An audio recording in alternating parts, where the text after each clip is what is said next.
Hello दोस्तों, welcome to my YouTube channel study points. क्या नाम है? स्वागत है। एनसीईआरटी 6 क्लास का जो साइंस का 5 चैप्टर वो आज हम करने वाले हैं। देखिए पहला टॉपिक क्या है। पहले देख लेते हैं पाठ का नाम क्या है। पाठ का नाम है पदार्थों का पृथक्करण, मतलब पदार्थ जो है उनका पृथक्करण। तो सबसे पहला टॉपिक है मिश्रण। मिश्रण क्या होता है? दो या दो से अधिक तत्व या यौगिक उनको उनके मिलाने से बनता है मिश्रण कहलाता है। मतलब कहने का मतलब ये है, जब दो या दो से अधिक तत्व यौगिक उनको मिलाने से हमारे पास कुछ बनता है, कुछ विलयन बनता है, उसे क्या कहते हैं? मिश्रण कहलाते हैं। हवा एक मिश्रण है, इसमें कई गैस मिले हुए हैं, जैसे ऑक्सीजन, नाइट्रोजन, हाइड्रोजन आदि। नेक्स्ट टॉपिक देखते हैं क्या है। यह है पृथक्करण की विधि। पृथक्करण की विधि पहली विधि है हस्तचयन, हाथ द्वारा अलग करना। किसी मिश्रण से हानिकारक तथा अनुपयोगी पदार्थों को हाथ से चुनकर अलग करना हस्तचयन पृथक्करण कहलाता है। जैसे गेहूं, गेहूं में से टिंकड़ी टिंकड़ी बिनते हैं, जो टिंकड़ होता है उन्हें हाथ से अलग करते हैं। चावल दाल से पत्थर तथा भूसे भूसे को पृथक करना। जो गेहूं होते हैं, जब हम निकालते हैं, मशीन आती है, मशीन से भूसे को अलग करते हैं। हम मतलब मशीन से भी करते हैं, लेकिन जो हमारे पास गेहूं होते हैं उसमें से थोड़ा बहुत भूसा लगेगा, उसे हम हाथ से अलग करते हैं।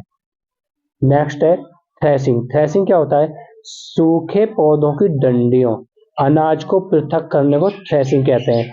जैसे सूखे पौधों की जो डंडियां होती हैं और उसमें जो अनाज लगा होता है, जैसे चना होता है, ये होता है, इन्हें हम डंडियों से अलग करते हैं। इसे क्या कहते हैं? थ्रेसिंग कहते हैं। जैसे बैलों की सहायता और मशीनों का भी उपयोग किया जाता है। ठीक है।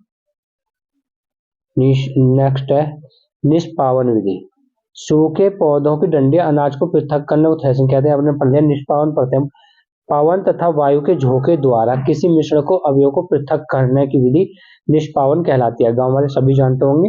जिसे एक हमारे पास क्या होता है, बंगा वंगा होती है, जो आरू मक्का होती है, उसको हम कभी कभी ऐसा करते हैं, हवा के झोंके से अलग करते हैं, अरहर को अलग करते हैं, उसमें जो पत्तियां होती हैं। जैसे किसान भूसे से अनाज इस विधि से अलग करते हैं। ठीक है। नेक्स्ट है चालन। चालन द्वारा आटे से अशुद्धियों को पृथक करना चालन कहलाता है। जैसे रेत से कंकड़ तथा पत्थर पृथक करना। रेत रेत क्या होता है? रेत में कंकड़ और पत्थर होता है, उन्हें अलग करना। ये क्या कहलाता है? चालन कहलाता है। नेक्स्ट है अवसादन। किसी तरल मिश्रण में बाहरी ठोस पदार्थों के नीचे बैठने की प्रक्रिया को अवसादन कहते हैं। जैसे जल की तली में बाहरी कण नीचे बैठ जाते हैं। निस्तारण। रेत और जल के मिश्रण में रेत के बाहरी कण तली में बैठ जाते हैं। निस्तारण विधि द्वारा जल को पृथक किया जाता है। जैसे जल में महीन कण को अलग करना। निस्यंदन। मिश्रण पदार्थ में ठोस और द्रव को अलग करने की विधि को निस्यंदन कहते हैं। देखो ठोस और या द्रव्य को, जो मिश्रण पदार्थ है उसमें ठोस या द्रव्य को अलग करने की विधि को निस्यंदन कहते हैं। जैसे रेतीली जल से स्वच्छ जल को प्राप्त करना। नेक्स्ट वाष्पन। जल को उसके वाष्प में परिवर्तन करने की प्रक्रिया को वाष्पन कहते हैं। जैसे सूर्य के प्रकाश से जल गर्म होकर वाष्पन द्वारा धीरे धीरे वाष्प में बदलने लगता है। नमक। आगे पढ़ते हैं नमक। सूर्य के प्रकाश से जल गर्म होकर वाष्पन द्वारा धीरे धीरे वाष्प में बदलने लगता है। कुछ समय बाद जल वाष्पित हो जाता है तथा ठोस कण नीचे बच जाते हैं, जिसे लवणों के मिश्रणों का शोधन करने के लिए साधारण नमक प्राप्त किया जाता है। नेक्स्ट संतृप्त विलयन। जिस विलयन में कोई पदार्थ और अधिक न घुल सके उस पदार्थ का वह संतृप्त विलयन कहलाता है। मतलब कोई विलयन है, उसमें कोई और पदार्थ ना घुल सके तो उस पदार्थ का क्या कहलाता है? संतृप्त विलयन कहलाता है। आगे टॉपिक पढ़ने वाले हम विलय। विलय क्या होता है? कुछ पदार्थ जल में घुल जाते हैं, जैसे पानी और नमक। किसी पदार्थ के विलयन को गर्म करने पर उसमें और अधिक पदार्थ घोला जाता है। ठीक है। किसी पदार्थ के विलयन को गर्म करने पर उसमें और अधिक पदार्थ घोला जा सकता है। अब अभ्यास प्रश्न करते हैं। पहला क्वेश्चन है, हमें किसी मिश्रण के विभिन्न अवयवों को पृथक करने की आवश्यकता क्यों होती है? दो उदाहरण दीजिए। उत्तर है, किसी पदार्थ का उपयोग करने से पहले हमें उसमें से हानिकारक या गैर उपयोगी पदार्थों को अलग करना होता है, जो इसके साथ मिश्रित हो सकते हैं। शुद्ध रूप में प्राप्त अवयव सुविधापूर्वक तरीके से प्रयोग किया जा सकता है। उदाहरण के लिए हम हर्ष चयन विधि द्वारा गेहूं, चावल या दाल से गंदगी, पत्थर और भूसी के टुकड़े जैसे थोड़ी बड़ी बड़ी अशुद्धियों को अलग करते हैं। दूसरा, चावल या दाल को पकाने से पहले आमतौर पर धोया जाता है। जब इसमें हम पानी डालते हैं तो धूल और मिट्टी के कण जैसी अशुद्धियां अलग हो जाती है। नेक्स्ट क्वेश्चन देखते हैं। नेक्स्ट क्वेश्चन है, निष्पावन से क्या अभिप्राय है? यह कहाँ उपयोग किया जाता है? किसी मिश्रण के भारी और हल्के अवयवों को वायु के झोंके द्वारा पृथक करने की विधि निष्पावन कहलाती है। साधारणतः किसान इस विधि का उपयोग हल्के भूसे को भारी अन्य कणों से पृथक करने के लिए करते हैं। तीसरा क्वेश्चन देखिए। तीसरा क्वेश्चन क्या है? पकाने से पहले दाल के किसी नमूने से आप भूसे एवं धूल के कण कैसे पृथक करेंगे? पकाने से पहले दाल के किसी नमूने से आप भूसे और दल को धूल के कणों को हाथ चयन विधि द्वारा पृथक करेंगे। चौथा क्वेश्चन है, चालन से क्या अभिप्राय है? यह कहाँ उपयोग होता है? अलग अलग आकारों के मिश्रण के घटकों को छानने की प्रक्रिया को चालन कहते हैं। उल्नी सामान्य आकारों वाले अवयवों को छेद से होकर गुजारने देती है, जबकि बड़ी अशुद्धियां उल्नी में ही रहती हैं, जो चल्ली होती है, जिस चल्ली बोलते हैं, आटे से छानते हैं।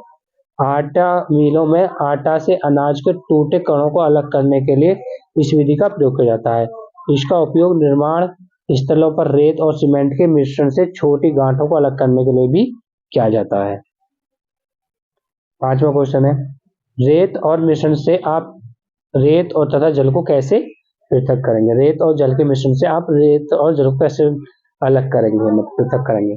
रेत और जल के उनके मिश्रण से अलग करने के लिए हम निम्नलिखित चरणों का पालन करेंगे। एक कंटेनर में कुछ समय के लिए मिश्रण छोड़ देंगे।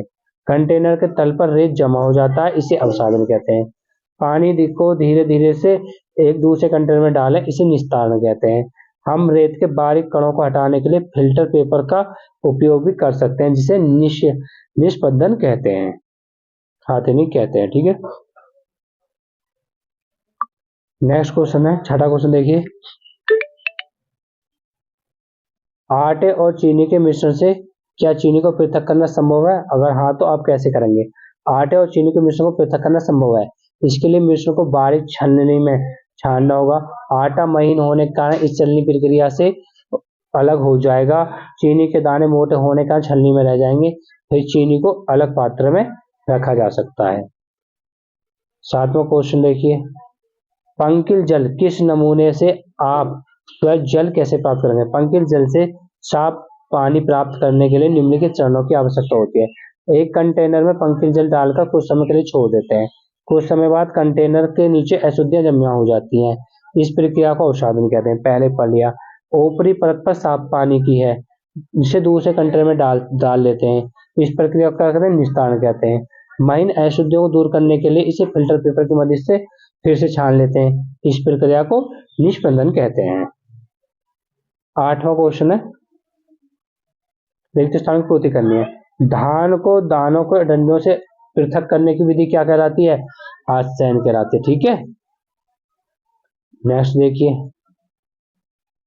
किसी एक कपड़े पर दूध को उड़ेलते हैं तो मलाई उस पर रह जाती है। पृथक्करण की यह प्रक्रिया क्या कहलाती है? पृथक्करण की यह प्रक्रिया क्या कहलाती है? क्या कहलाती है जी? देखो, किसी कपड़े को दूध पर डालते हैं तो मलाई ऊपर रह जाती है, पृथक्करण प्रक्रिया चालन कहलाती है। ठीक है। जो तीसरा क्वेश्चन है वो यहाँ है, देखिए, सॉरी वो गलती से रह गया। समुद्र के जल से नमक किस प्रक्रिया द्वारा पृथक किया जा सकता है? तो वाष्पन प्रक्रिया द्वारा। ठीक है। आठवां क्वेश्चन, जब पंकिल जल को पूरी रात को एक बाल्टी में रखा जाता है तो अशुद्धियां तली में बैठ जाती हैं। इसके पश्चात स्वच्छ जल को ऊपर से पृथक कर लेते हैं। उसमें उपयोग होने वाली पृथक्करण की प्रक्रिया को निस्तारण कहते हैं। किसको निस्तारण और क्या कहते हैं? अवसादन कहते हैं। अवसादन और निस्तारण कहते हैं। ठीक है। अब सत्य असत्य देखते हैं। सत्य और असत्य क्या है? दूध और जल के मिश्रण को निस्यंदन द्वारा पृथक किया जा सकता है, असत्य। ठीक है। नमक और चीनी के मिश्रण को निष्पावन द्वारा पृथक किया जा सकता है, असत्य। चाय की पत्तियों को चाय के पृथक्करण निष्पंदन द्वारा पृथक किया जा सकता है, ये भी असत्य है। अनाज और भूसों को पृथक करना निस्तारण प्रक्रम का किया जा सकता है, ये भी सत्य है। ये चारों असत्य हैं, इनके उत्तर ध्यान रखें। लास्ट क्वेश्चन है, जल में चीनी और तथा नींबू का रस मिलाकर शिकंजी बनाई जाती है। आप बर्फ डालकर इसे ठंडा करना चाहते हैं, इसके लिए शिकंजी में बर्फ चीनी घोलने से पहले डालोगे या बाद में, किस प्रकरण में अधिक चीनी घोलना संभव होगा? हमें बर्फ डालने से पहले चीनी घोलनी चाहिए। ठंडे पानी की तुलना में चीनी गर्म पानी की तुलना में जल्दी घुल जाती है। हमें पानी में बर्फ मिलाने से पहले अधिक चीनी का घोल सकते हैं। देखो 5वां पार्ट भी आपका खत्म हो गया। नेक्स्ट 6ठे पार्ट में आपसे मिलते हैं, तब तक बने रहिए। अगर वीडियो अच्छी लगे तो लाइक कीजिए, दोस्तों के साथ शेयर कीजिए और हमारे चैनल को सब्सक्राइब कीजिए।